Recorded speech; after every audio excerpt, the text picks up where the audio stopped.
I'm Samantha Mabe, website designer and founder of Lemon and the Sea, and this is Elevate Your Practice. If you're a holistic health practitioner ready to grow your practice without wasting time on things that don't work, you're in the right place. Each week, I share website, SEO, and marketing advice along with guest experts so you can bring in the right clients and feel confident about how you are showing up and serving the people that you help. Let's get started. I'm so excited for you to listen to this episode of Elevate Your Practice, where we're talking all about discovery calls as connection tools and how you can use discovery calls to find more right fit clients and improve your marketing. My guest today is Joanna Sapir, a business strategist for holistic practitioners, particularly those that integrate multiple modalities.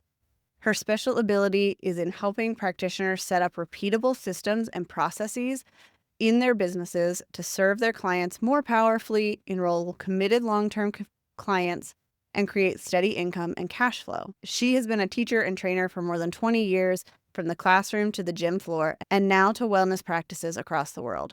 Born and raised in the San Francisco Bay Area, she is a mother of two, a USA Masters national champion in Olympic-style weightlifting, and the host of the Business Revolution for Practitioners podcast.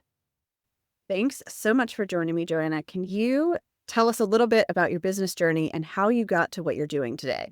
Yeah, sure. Well, like really almost all wellness practitioners, 99% of them, I started a wellness-based business. It was a strength and conditioning gym with zero experience in business whatsoever. I was just totally winging it, flying by the seat of my pants. I had been a high school history teacher for 10 years and really very organically decided to start this business. I personally was not somebody who was like, I want to be an entrepreneur and I don't want a boss. I actually totally thought I was going to be staying in education, but just randomly I moved to a new area and it didn't have the kind of strength and conditioning training that I had been doing that had really, really changed my life. And so I was like, people need this and I need a place to do this. And I just sort of created it. And so what I discovered was right away, like, oh my goodness, I don't know how to run a business. And people were coming and showing up. I know a lot of people when they start their business are just struggling to get clients. I can't say that I was filled with clients, but people were showing up, which meant I had to show up every day. And I was a single mom at the time, two young kids.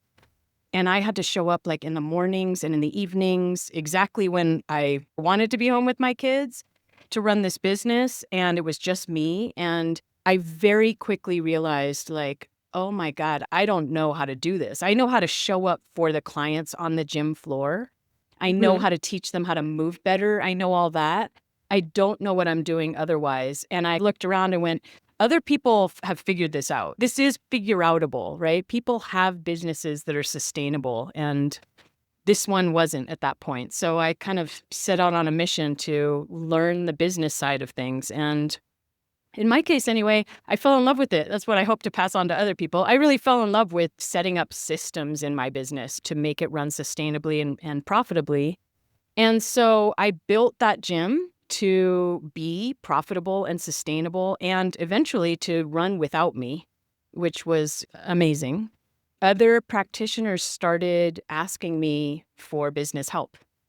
I was the client of so many of them. Really amazing people, therapists, body workers. I mean, just amazing practitioners. Their business success or lack of success was not a reflection of the quality of their care. They were really good at what they did, but their businesses might be totally flailing, might have these up and down months, or there were the ones who were completely slammed and were totally overworking. Their businesses were their lives. So I just really saw the need there. And I knew at that point, I was like, I have all the tools. I know how to do this. I had been a teacher for 10 years. And I was like, this really feels aligned. I'm going to start teaching these folks. And after, I don't know, maybe a year of helping people on the side, I decided I'm going to sell my gym and just go all in on this. And so I did. And I have to say, to be able to sell a business means it's got to be worth something, which means it's profitable and has systems to run it so that somebody else can come in and isn't buying themselves a job. They're buying themselves a business. So I sold it and I've been doing this ever since. And that was almost 9 years ago. So That's how I came to do the work that I do. Streamline and organize their businesses to be more profitable and more sustainable, and really to make more money with less time and energy. Yeah.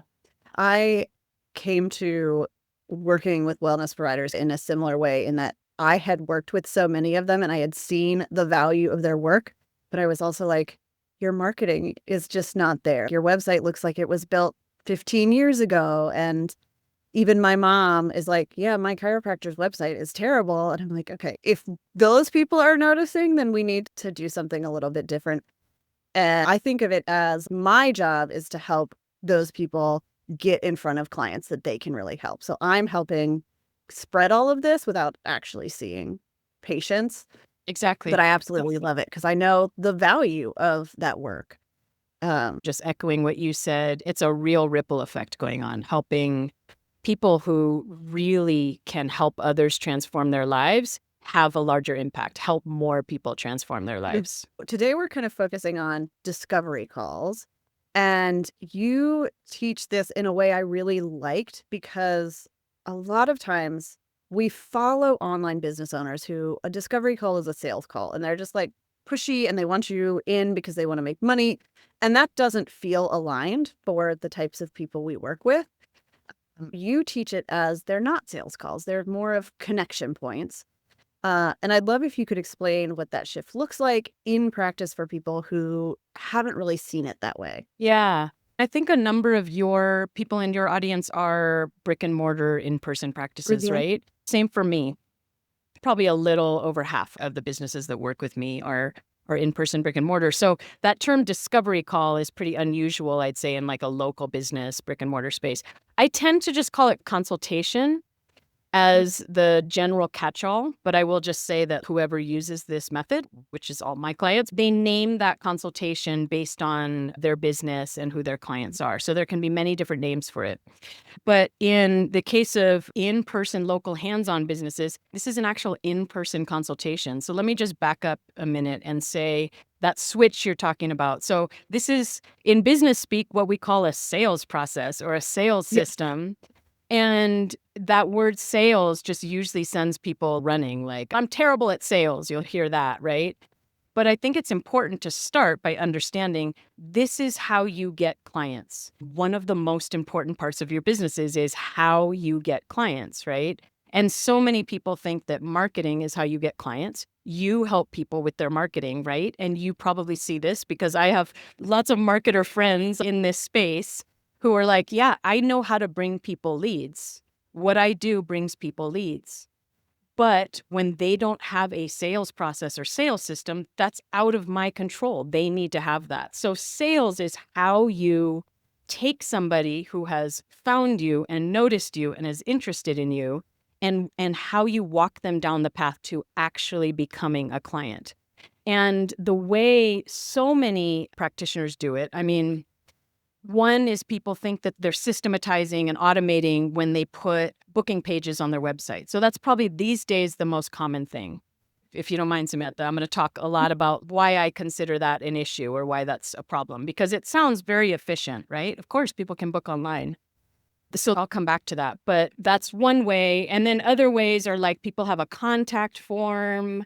They might have their Mhm. phone number and a contact form. There's multiple calls to action. So when somebody comes to me initially, I'll ask them, right, how does somebody become a client? And that practitioner might be getting texts, they might be getting emails, they might be getting phone calls, all these different ways. And I'll say, okay, well, what happens? Somebody texts you and what happens? Somebody calls you and what happens? And it's this messy process in general of like, well, I talk to them a little bit and then I give them the information they need to book a session. And again, the other step that people feel like, okay, I've got it down now is there's just a booking link and I can book the session.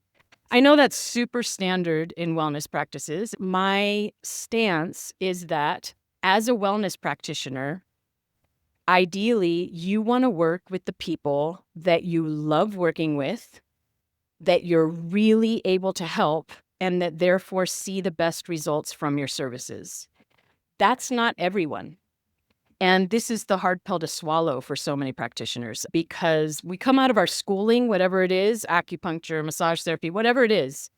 And we've been taught how to treat everyone. We've been taught how to help everyone, right? And then you listen to some business stuff and they tell you you need a target market and a niche, and you go, I don't know what that is. I want to help everyone. I don't want to just repeat that. I actually don't think it's about niching and target market. Like whatever, those are terms out there. But the way I think about it is you want to have the greatest impact.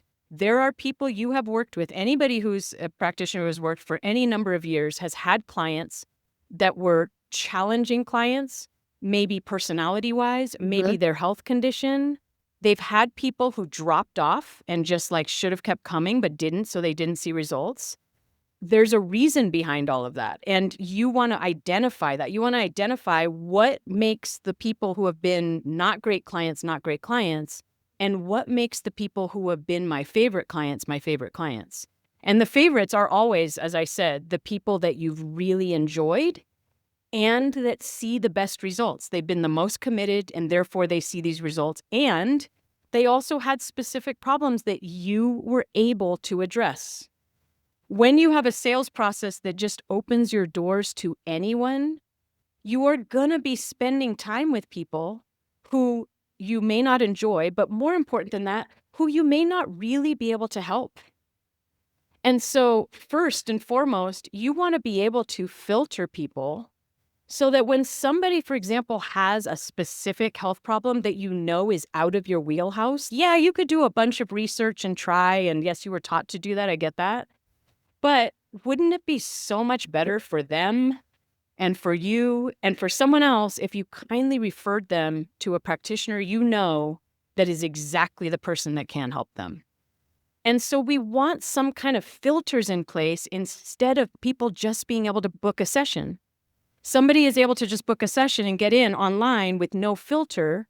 You have no idea how committed that person is to their health, right? Is there really a point to having somebody come in once and then you just kind of hope they come back, or you hope there's somebody that you can help? It's trading your one-time $150 or whatever your session costs. It's trading pennies for dollars. You're choosing, well, I just get the $150 for the session, when really you could be designing your business to just be attracting and enrolling the people who are committed to their health, that you can definitely help, that are going to see the best results from your services, and that you love working with. We're talking about like prioritizing that. So the sales system that I teach involves these filters, and a consultation is one of them. There's actually even a filter before the consultation. The way I teach a consultation is it's an hour-long process, but you have a filter in place ahead of that in order to determine, is this person, are they on target? Do they seem like somebody I can help? Are they qualified on price and commitment? They're not making a decision yet. You're just qualifying them. But then in the consultation, you're really connecting with someone.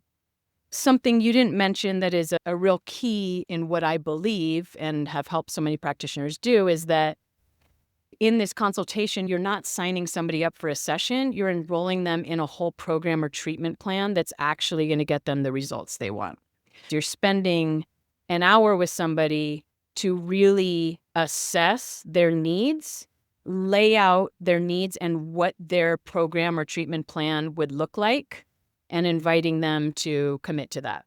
And when done well, it's such a beautiful process of connection, because this is not about, quote unquote, making the sale. This is about you two finding alignment, them coming into alignment with you and how you work, you really clarifying, yes, this is somebody I can help, that my services are right for, and being in agreement with each other of, okay, we're going on this journey together, which is so different from the standard session by session approach. And it's even hard to put into words unless you've experienced it. It's a whole different ball game when you're not seeing people session by session and hoping they rebook and show up the way you know they need to, when instead they've said, yes, I'm here. You know, whatever this treatment plan or program it is, maybe it's 4 months long of weekly appointments, something like that. And it's like somebody saying, yes, I'm doing this. And you're booking somebody out for 4 weeks and you're getting to help them at such a deeper level. I really like that approach. Thinking about having a program that you put somebody in. And, you know, I have done lots of things where it's week by week appointments. And I am committed because I know But at the same time, it would be nice to have like, okay, we're going to plan on this being 4 months, 6 months, and then at the end, you're going to get a result instead of me going, well, I may be in this indefinitely and I have no idea at the end what the outcome is going to be. And it might feel less expensive because I'm paying weekly than seeing like a bigger price tag, but it's probably not because it's all going to add up because I have to come back weekly and then I might decide, oh, well, it doesn't seem like it's working, let's take a break, and then I'm going to come back. And I think if I was able to sit down with somebody for an hour consultation and have them really understand, it would be nice then to say, okay, this is what we're expecting. This is what we're building. And it makes a lot of sense. Thinking about it as a parent and as somebody who has worked with these types of things, like I would like that approach from somebody. It's really important for everybody listening, for practitioners to hear that from the client perspective. I am exactly like you. I want to know, what are we in for here? How long do we think this is going to take to get, a first result or a second result? And where am I in this journey now? When I'm 2 months in, does it look like I'm at the halfway point like we thought? Or is it going Yeah. slower than we thought? Or is it going faster than we thought? How do you see my progress? It's so important that practitioners hear this from a client perspective, because I guarantee some of you listening to this might be freaking out at that idea. The thing is, practitioners often will hear this and they'll think that this idea is just this business thing, that it's just this way to quote unquote lock people into a contract or services. That's not what you or I are talking about here. We're actually talking about how we want to be served as clients. We want to know, what's this process? Where are we in it? And that's a mistake that many practitioners make when they're working with a client who does come back on their own week after week. Those are our best clients, right? The ones who just really do. We think, well, they come back, so they're liking it. But we're still in this session by session mode. And we might have in our head, ooh, this is happening with them, and this is where I want to go next. But they don't share it with us as the clients. They don't share that with us. Or they might say something, but they've never mapped out the whole journey with us and for us and then touch base with us. I just want to say to you all listening, you might think that's happening, but it just generally doesn't. And that is what we're talking about here, is really serving people at this deep, powerful level by designing the journey that's going to help the client get there and being completely explicit about that journey. What are we doing? Why? Where are we at in the process, etc.? Yeah. I would love to have a discussion and let me know what makes sense as far as like, how do we filter who books these consultations, but also why you don't recommend necessarily having just a general book a consultation link on an appointment, or what you recommend that looks like. Because that's what a lot of people do. That's what I do for a lot of my clients. So I'd love to see how you approach that and make sure that the right people are the people that are getting on your calendar. Yeah. So I have two different systems, one for brick and mortar local, one for online. Let's just talk about brick and mortar. So the call to action on the website, and I hope that you'll agree with me here as a website designer, but we want the call to action to be super clear so that anybody landing there is like, oh, this is the step that she's inviting me to take. And so the first step in my brick and mortar sales system is to book a 15-minute phone consultation. That's not that hour-long consultation that we were talking about. That's the filter for the hour-long piece.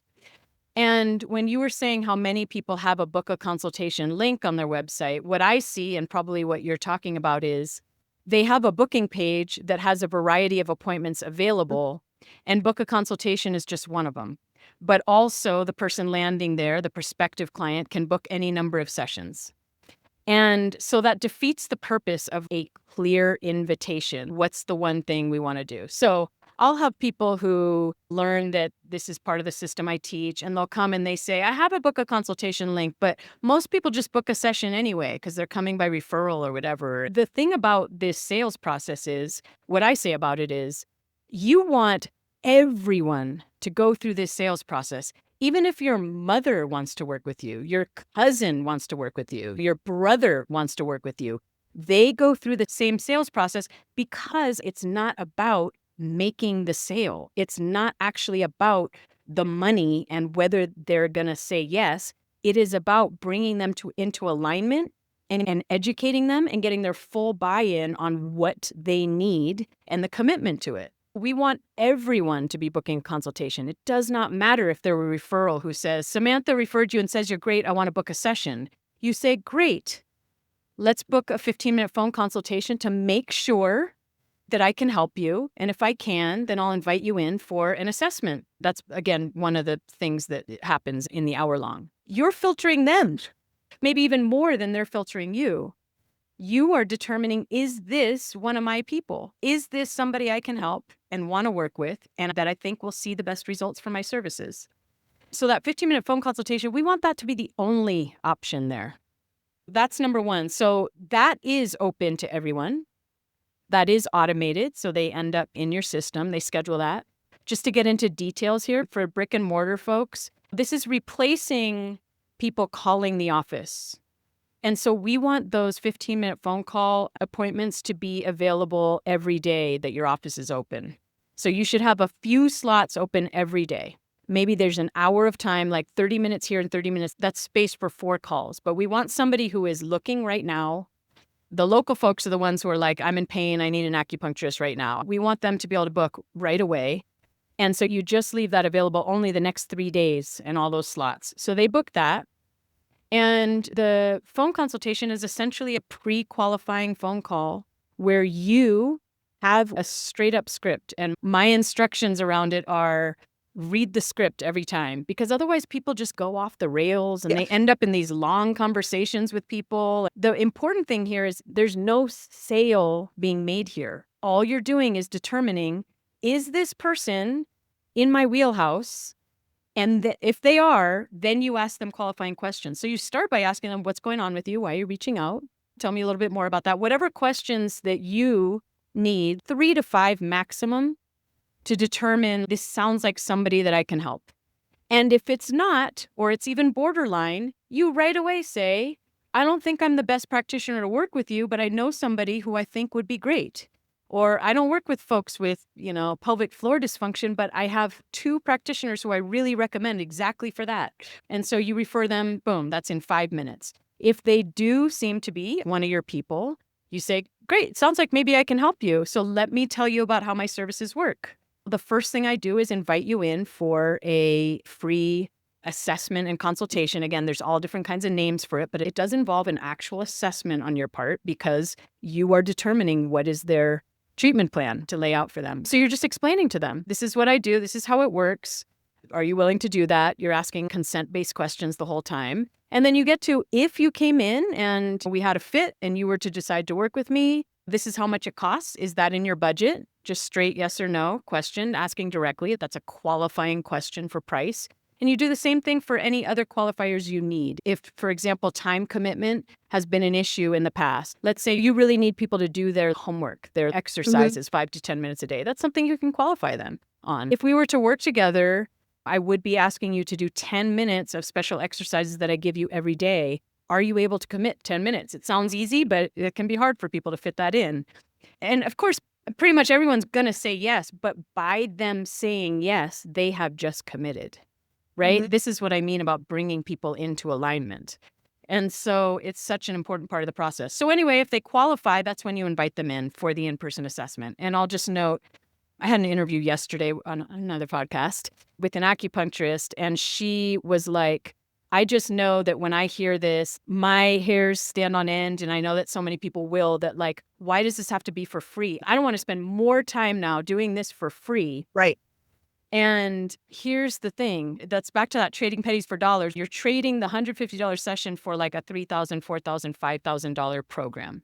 And so in this system, brick and mortar practitioners anyway, our minimum conversion rate on average, conversion being how many people come to the consultation and then sign up for the whole program, the minimum is 80%. Most people are at 100% because you've qualified them. You've made this connection with them, and then the in-person piece is so deep, and they already came in knowing, like, this is what I'm deciding on. They're in. And so, yes, it's an hour of time that you now have a client for 4 months, 5 months, 6 months, whatever your program or treatment plan looks like. You have now, instead of charging $150 for a session, made $3,000, $4,000, $5,000, whatever that is. And I've had people say, can I just charge for the assessment? And I have had clients who, after they stopped working with me, I happen to have seen on their website that they've charged for that. I haven't reached out, but I think that the conversion rate would go down. It's sort of like the principle of reciprocity. You've helped me see so much. That's the thing about the consultation, as I teach it, is it's super valuable. Even if I'm not ready to move forward for some reason, I'm walking away with some real clarity about what's going on with me and what your solution is and how that can help me.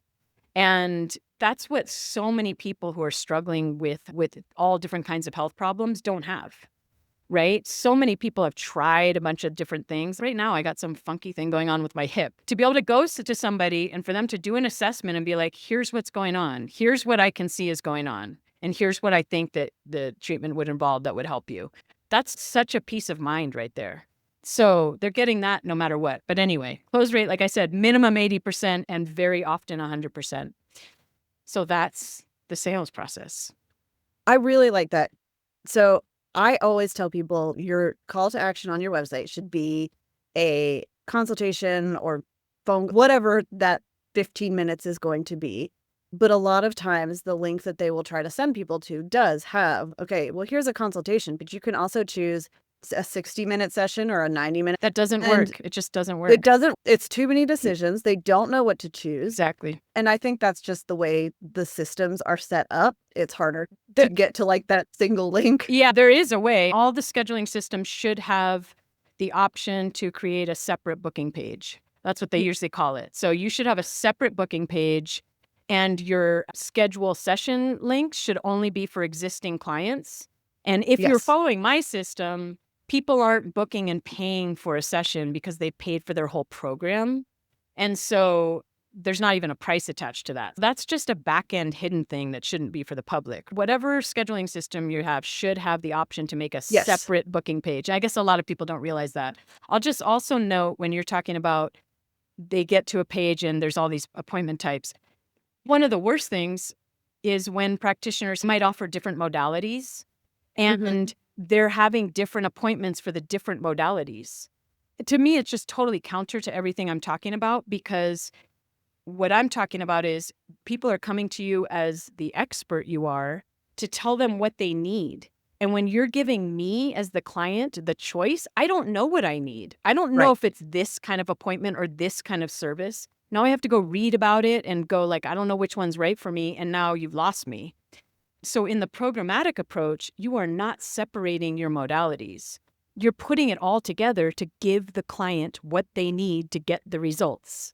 I just think it should never be a choice. If you're somebody who's helping people with actual health issues, your job is to give them what they need and not ask them what they need. They don't know. Right. They don't know. I totally agree. And I tell people that you want to give them information about what you might do with them, but they don't need to be the one going in there and going, okay, well, I need acupuncture and cupping, and maybe I need this. The other point that I like with the consultation and having the booking link and having availability within 3 days, I do have people who are like, but I want people to call because I want to qualify them, or I want them to fill out this form.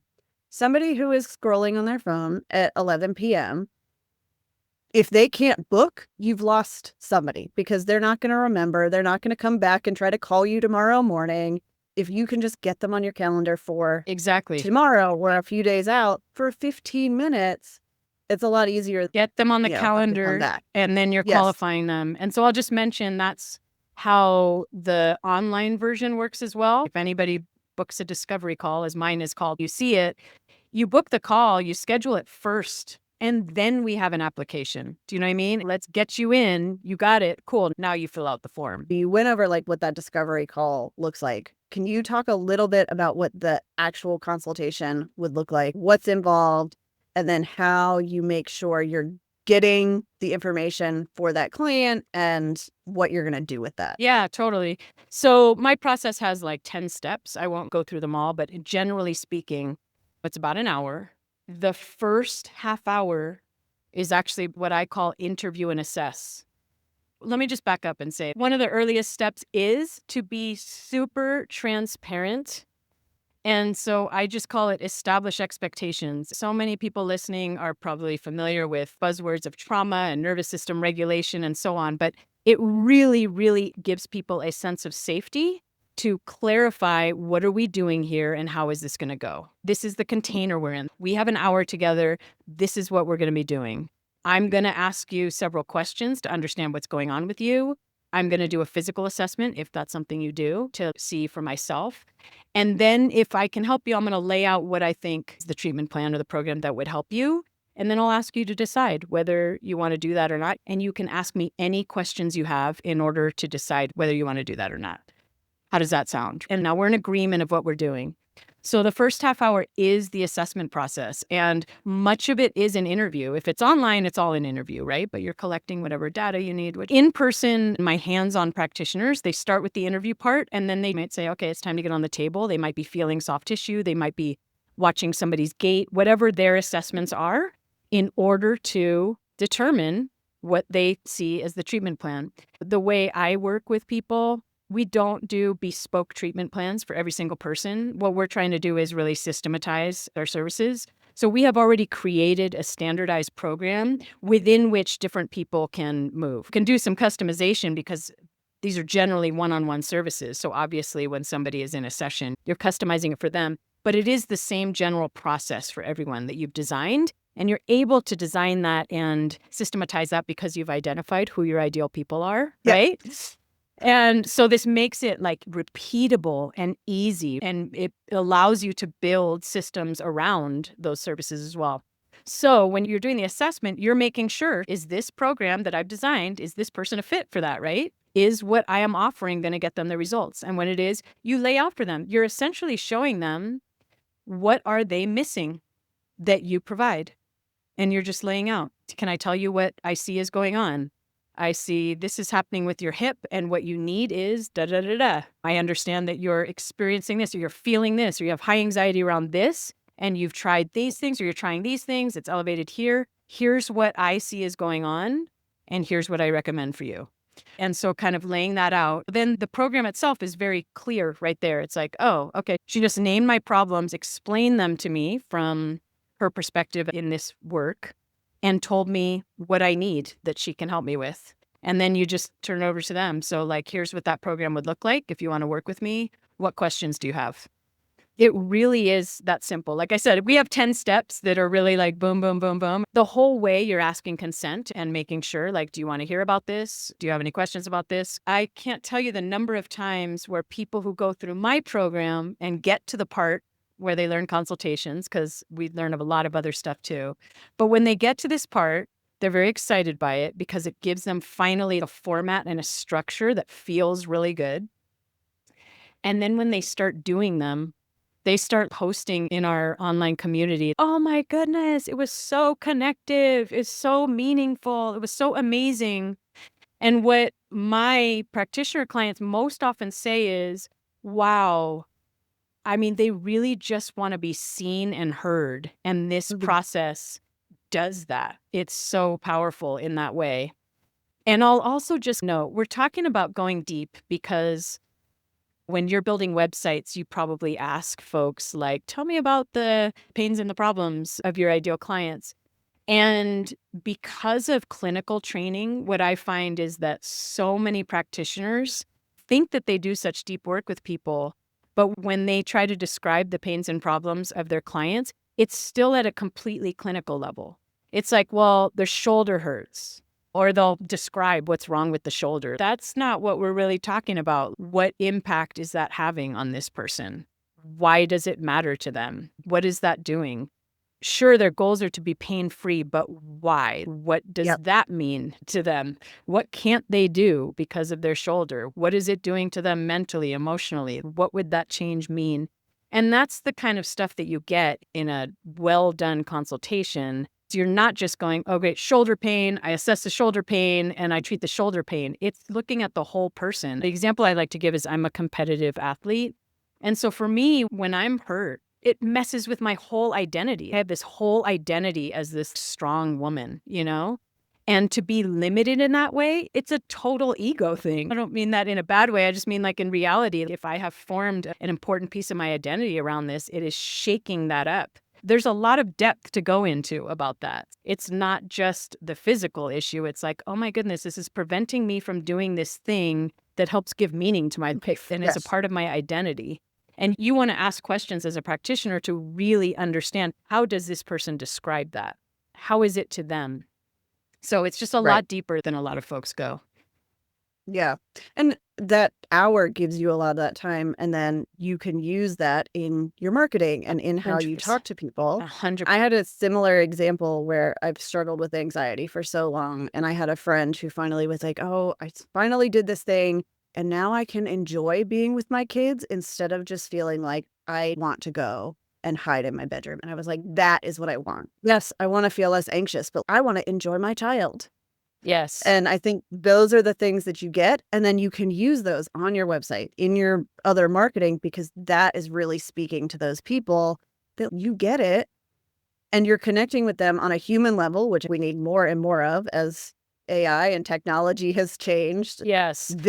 This helps them so much, but it also helps you get so much out of it as well. I'm so glad you brought that up, because we have an actual system that we use to teach it, which is they record direct quotes during that consultation, and we record them in a document, and that document is used for writing copy. And so we're using their exact words. And I just want to point out, that's something that AI will never be able to Yep. do. It will never do that well.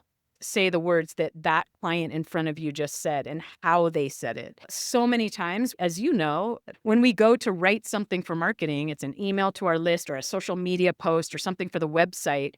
We sit there going like, what am I supposed to say? And we come up with this bland shit, Mhm. or go to AI for stuff. And it's like, all you have to do is be asking your people and listening to them and understanding them. And all you have to do is speak their language right back. Just repeat what they're saying. So yeah, I'm glad you said that. Makes it so much easier for marketing. Are there any mistakes that you see people make when they're on a discovery call, and any recommendations you have to, like, keep things focused and help the person? And also, ultimately, I mean, we do want to make a sale. We want to be able to make the money at the end. Yeah, there's a ton of mistakes. One is the attitude that you're just trying to make a sale and being attached to that idea. So I'm going counter to all traditional sales training by saying this. Traditional sales training, they say, always be close. Like, that's the whole Mhm. thing. I think that is a real mistake in so many ways, but just to integrity and your own authenticity and in your service. So what I talk about is practicing non-attachment, which is not detachment. You're not detached. You care, but this person in front of you, they have to have the agency to take that step towards you. You don't want to be trying to convince them, leaning in and trying to pull them into you. This is what I mean by non-attachment. You're inviting them to come take a step towards you and to do this. They need to make that themselves. And I will just say that energetically, because I'm sure plenty of people listening are tapped into energetics, but energetically, if you find yourself trying to pull someone in to doing your program or treatment plan or working with you in whatever way, if you find yourself in any sort of convincing mode, that's how the relationship is going to go through the whole client relationship. You didn't give them the space to have full agency to make that decision themselves. The whole time you're going to have to be convincing them why this is right for them, why they should do this exercise, whatever it is. Yes, we want clients, especially if you're in a position where you're financially struggling. That becomes even more important that you practice that non-attachment. You got to work on your own stuff. I'm going to be okay if I don't get this client. I only want this client if this is totally aligned and they, 100% with their own agency, have stepped forward and said, yes, I want to do this. You really need to have that energy set up right for yourself. Number two is not putting them in the driver's seat and doing this kind of thing of like, what are you looking at? In wellness, never ask people, what are you looking for?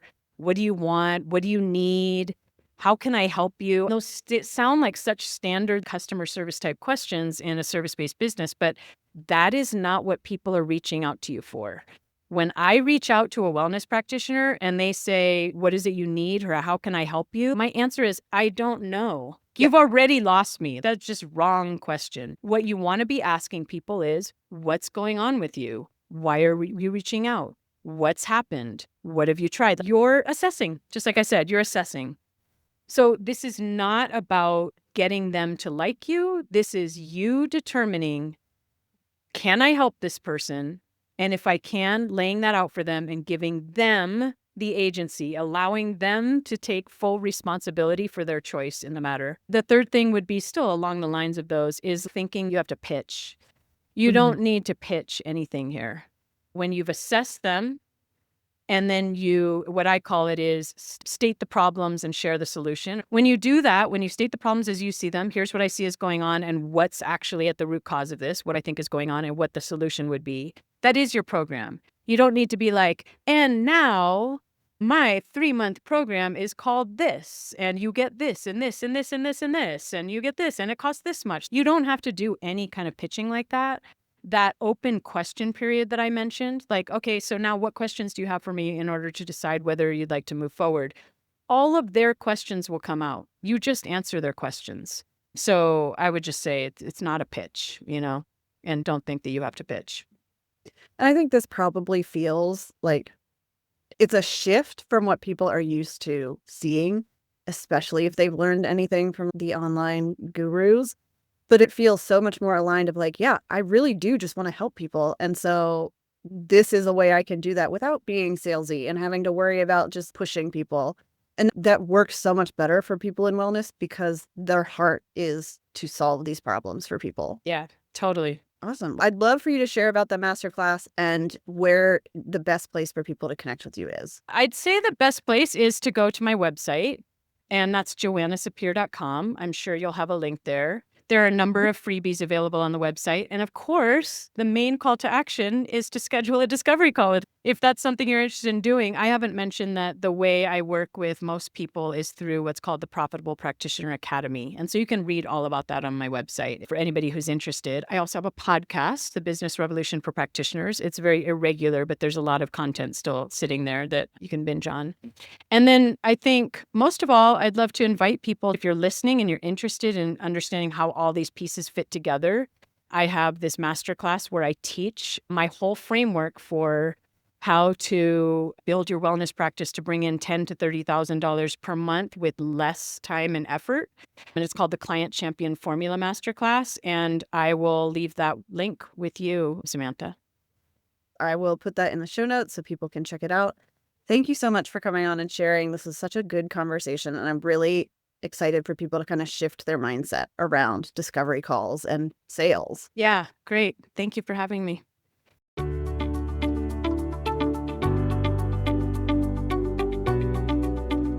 Thanks for listening to Elevate Your Practice. If you enjoyed today's episode, follow the show and leave a review. It helps more practitioners find these tips and start growing their practices with confidence.